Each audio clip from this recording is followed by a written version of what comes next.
आज हम लोग जो है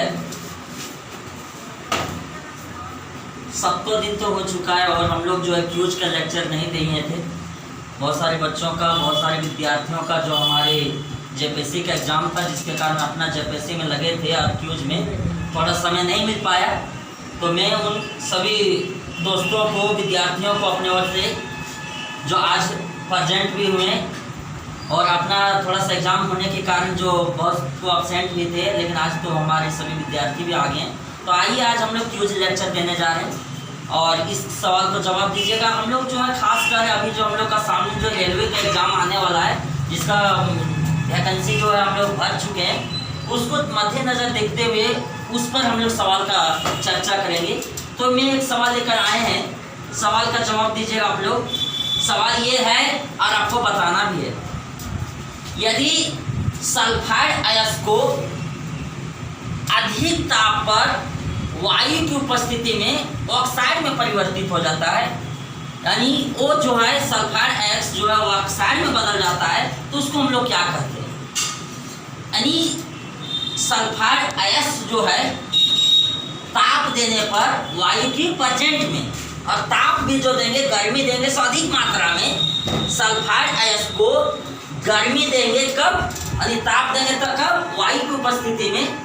तो उससे जो अयस्क प्राप्त होता है, ऑक्साइड तो प्राप्त होता है, उस ऑक्साइड को हम लोग क्या कहते हैं? किन्हीं भी बच्चों को यदि जानकारी हो तो आप बता सकते हैं। यानी जब सल्फाइड अयस्क को वायु की उपस्थिति में, तो उसको ऑक्साइड में परिवर्तित हो जाता है, बदल जाता है, उसे क्या कहते हैं? वो जवाब दीजिएगा। चलिए सब पास हो गए। इसका आंसर होगा जारण, या इसी को हम लोग कहते हैं भर्जन। तो इसको हम लोग याद करेंगे कैसे? ऐसे याद रखिएगा, सजा। इसको ऐसे याद कीजिएगा, सजा से सल्फाइड अयस्क को ताप देने पर वायु की उपस्थिति में ऑक्साइड में बदल जाता है, इसको हम लोग जारण कहते हैं, या इसी को हम लोग भर्जन भी कहते हैं। चलिए नेक्स्ट सवाल, इसको याद रखिएगा। एस से हो गया सल्फाइड अयस्क जो है कन्वर्ट हो जाता है ऑक्साइड में। नेक्स्ट सवाल होगा, आप लोग बताइएगा, हॉकी खेल का जन्मदाता किस देश को कहा जाता है? हॉकी खेल की जन्मदाता, हॉकी खेल की जन्मदाता जो है इंग्लैंड को कहा जाता है। बहुत इंपॉर्टेंट क्वेश्चन था, जवाब दे दिए। जो भारत का राष्ट्रीय खेल भी है हॉकी, लेकिन इसको आप याद रखिएगा कि किन किन खेलों का जन्मदाता कहाँ है। देखिएगा, इसमें मैं लिखना चाहता हूँ कि हो फूलो बेंटवा इंग्लैंड जीबी, इंग्लैंड जीबी। दोस्तों, मेरा जो क्यूज जो है चल रहा है, आपका ये जेसीसी ऑफ मैथमेटिक्स जो है चैनल, आपका ट्रिक्स पर ही जुड़ा हुआ है। इसका मीनिंग समझिएगा कि क्या होता है। सो कि मतलब हो गया cricket, hockey, football, lawn tennis, badminton, table tennis, water polo, ये तमाम खेलों की जन्मदाता जो है इंग्लैंड को कहा जाता है। तो इसको भी आप याद रखिएगा कि हो फूलो बेटवा इंग्लैंड जीबी। नेक्स्ट सवाल होगा, इसको भी आप लोग को जवाब देना पड़ेगा। जब कार्बोनेट अयस्क को नियत ताप पर या निश्चित ताप पर गर्म करने पर ऑक्साइड में बदल जाता है, तो उससे हम क्या कहते हैं? जब कार्बोनेट अयस्क को नियत ताप रहेगा या निश्चित ताप रहेगा और उस निश्चित ताप पर ऑक्साइड में बदल जाता है, जिसे क्या कहते हैं? धातुओं का शोधन जब पढ़िएगा तो उसमें मिलता है ये सब टॉपिक। उसे क्या कहते हैं? जब कार्बोनेट अयस्क को नियत ताप पर, निश्चित ताप पर वायु की प्रेजेंट में उपस्थिति में ऑक्साइड में बदलता है, उसे निस्तापन कहते हैं। बहुत धन्यवाद जो आपने जवाब दिया अंकित बाबू, ये भी आपने बहुत अच्छा जानकारी रखे। तो हम लोग इसका एक मीनिंग आ गया धातुओं का शोधन में। इसको याद रखेंगे, कानी सजा, ऐसे समझिएगा। का से कार्बोनेट अयस्क जो है जब ऑक्साइड में बदलता है तो उसको निस्तापन कहते हैं, और सल्फाइड अयस्क जो है जब ऑक्साइड में बदलता है उसे जारण कहते हैं। देखो क्या कानी सजा, ध्यान दीजिएगा, कानी सजा। नेक्स्ट सवाल का जवाब होगा, बताइएगा। ये भी सवाल बहुत इंपॉर्टेंट, अक्सर एग्जाम में पूछे जाते हैं। फाउंटेन पेन का आविष्कार किसने किया? वाटरमैन ने किया था फाउंटेन पेन का आविष्कार। ये भी सवाल जो है खोजकर्ता से या आविष्कारक से संबंधित सवालों को ध्यान में रखिएगा। नेक्स्ट, रिवॉल्वर का खोज किसने किया था? रिवॉल्वर है। बोलिए गुटेनबर्ग और पॉल्ट ने किया, ठीक है। रिवॉल्वर का खोज जो है गुटेनबर्ग और पॉल्ट ने किया था, गुटेनबर्ग। नेक्स्ट सवाल का जवाब होगा, बताइएगा कि दिल्ली का कुव्वत उल इस्लाम मस्जिद का निर्माण किसने करवाया था? दिल्ली का कुव्वत उल इस्लाम मस्जिद। शाहजहां। दिल्ली का कुव्वत उल इस्लाम मस्जिद, शाबाश।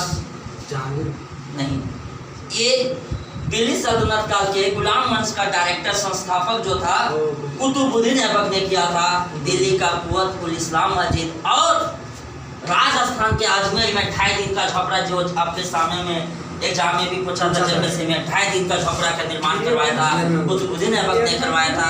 उसका नाम 2.5 दिन क्यों रखा? क्योंकि इस झोपड़े का निर्माण 2 दिन और आधा दिन में इसका बनवाया गया था और कुतुबुद्दीन ऐबक के शासनकाल में, इसलिए इसको 2.5 दिन का झोपड़ा कहा गया जो अजमेर में। नेक्स्ट सवाल,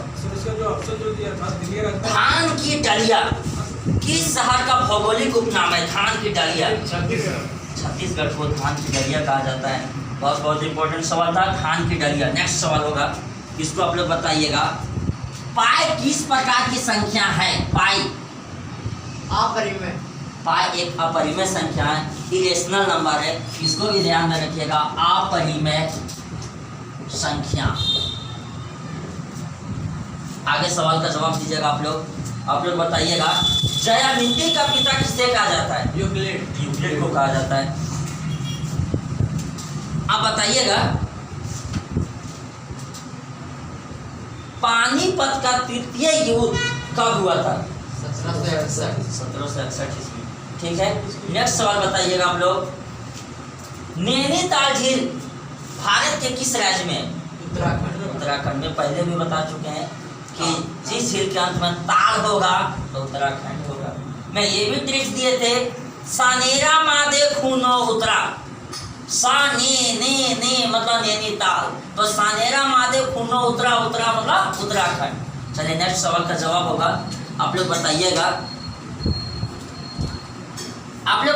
भारतीय राष्ट्रीय राजमार्ग संख्या 3 कहां से कहां तक जोड़ता है? तीसरा NH3। आगरा से मुंबई। NH3 बोलिए कहां से कहां तक जोड़ता है?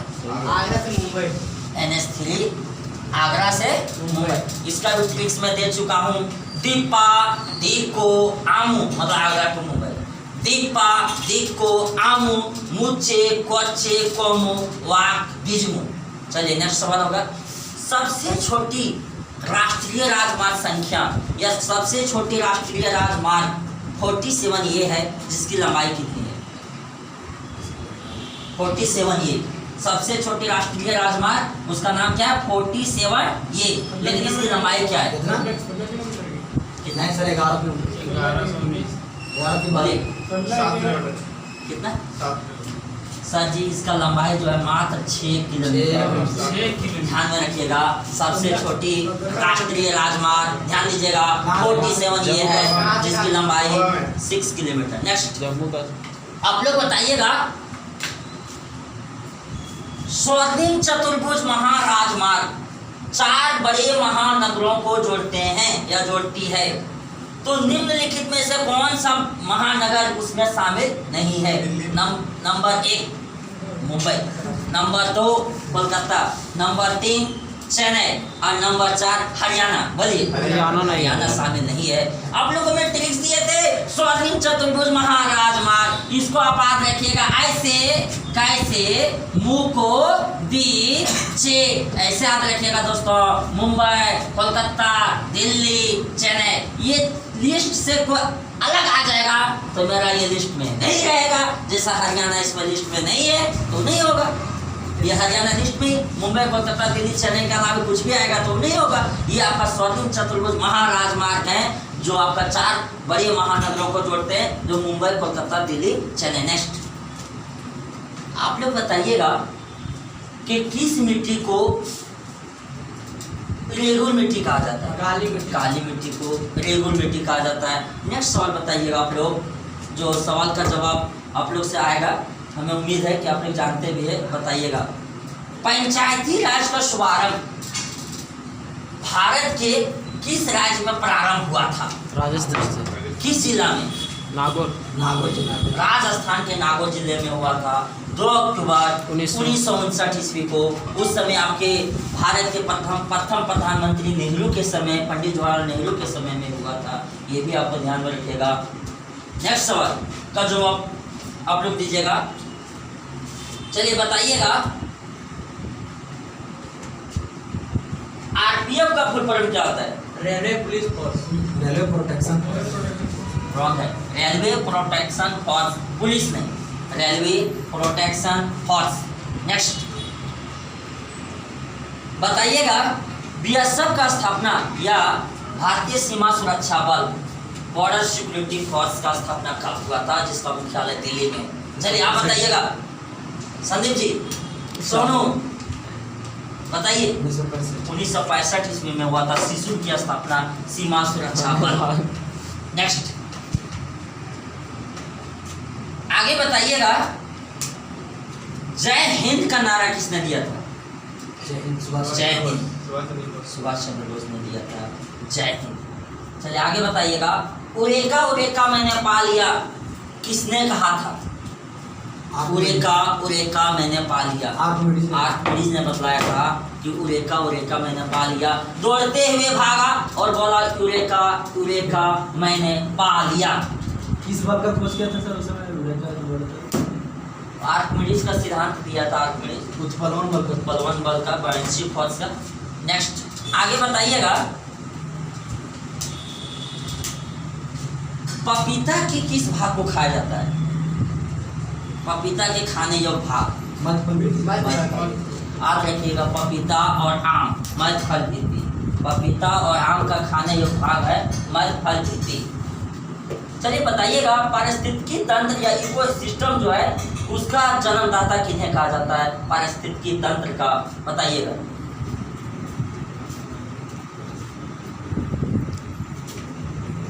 चलिए बताइए, पारिस्थितिकी तंत्र।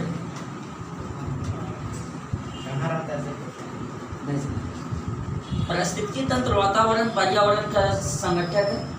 पारिस्थितिकी तंत्र पादप जीव जंतु की सारी को सम्मिलित रूप को नहीं, पारिस्थितिकी तंत्र का जन्मदाता टेंसले को कहा जाता है। टेंसले, ध्यान दीजिएगा, टेंसले को कहा जाता है। जीन का खोज किया था उन्हें से पुराना जीन का जीन चलिए बताइएगा, सिंधु घाटी सभ्यता का खोज किसने किया? दयाराम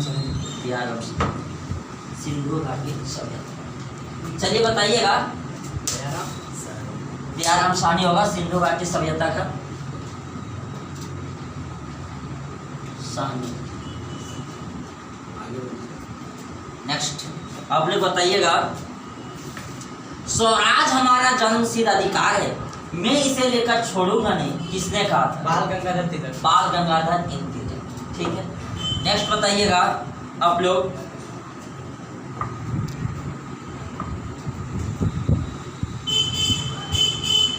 संविधान में संशोधन किस अनुच्छेद के तहत लिया गया है? संविधान में संशोधन बताइए। 368 संविधान में संशोधन जो है अनुच्छेद 368 के तहत लिया गया है। आगे बताइएगा, किस अनुच्छेद के तहत जो है प्रेस की स्वतंत्रता का वर्णन किया गया है? प्रेस की स्वतंत्रता 19 के ये 19 की। चलिए आप लोग बताइएगा, जो सवाल होगा आज,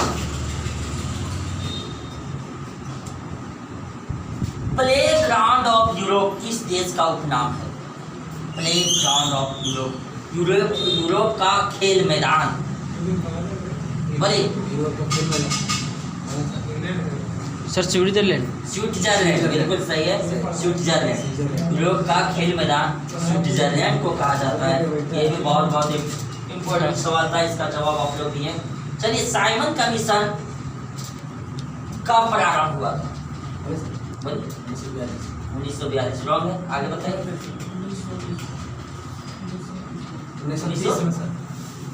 32 नहीं 31 नहीं, साइमन कमीशन सबसे पहले बम्बई आया था, ये 1928 ईस्वी में आया। साइमन कमीशन 1928 में, ध्यान दीजिएगा, साइमन कमीशन। और वापस कब गया सर? 1942। नेक्स्ट सवाल होगा,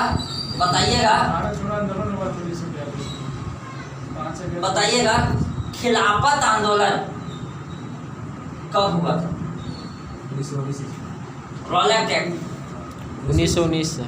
जालियांवाला बाग हत्याकांड। 1919। इसको हम लोग एक ट्रिक्स ध्यान दे देंगे, खिलाफत, रॉलेट एक्ट और जालियांवाला बाग हत्याकांड। इसको याद रखिएगा इस तरह से, खीरोजी, खिलाफत, रॉलेट और जलियांवाला बाग हत्याकांड, ये जो आपका घटना हुआ था 1919 ईस्वी में हुआ था। खिलाफत, रॉलेट एक्ट और जलियांवाला बाग हत्याकांड। खीरोजी, खिलाफत, रॉलेट एक्ट और जलियांवाला बाग हत्याकांड, इसी ध्यान में रखिएगा, ये भी बहुत इंपॉर्टेंट है। चलिए बताइएगा, कबूतर में कितने गुणसूत्र पाए जाते हैं? 40 जोड़ा यानी 80 गुणसूत्र पाए जाते हैं कबूतर में। और अब जो हम लोग लास्ट जो है कल का क्लासेस में क्यूज को और बढ़िया से बेहतरीन तरीके से आप लोग याद करके आइएगा, और बेहतरीन तरीके से होगा। और आज की क्लास को हम यही रखते हैं, इसलिए मैं चाहता हूँ तो आप लोग भी ध्यान में रखिएगा, और सामने जो रेलवे का एग्जाम आएगा उस पर विशेष ध्यान दीजिएगा। जय हिंद, जय भारत।